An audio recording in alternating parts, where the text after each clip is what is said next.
రైతు మాయమవుతున్నాడు.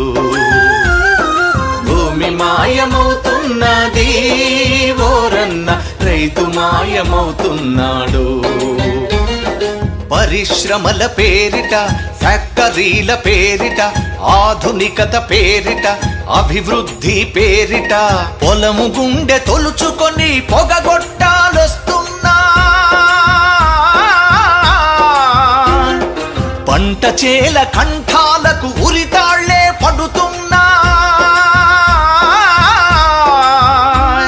నేల నిఘంటువులోన గతకాలపు వైభవంల రైతు అనే పదమొకటి నిక్షిప్తం అవుతున్నది. రైతు అనే పదమొకటి నిక్షిప్తం అవుతున్నది. భూమి మాయమవుతున్నది ఓరన్న, రైతు మాయమవుతున్నాడు.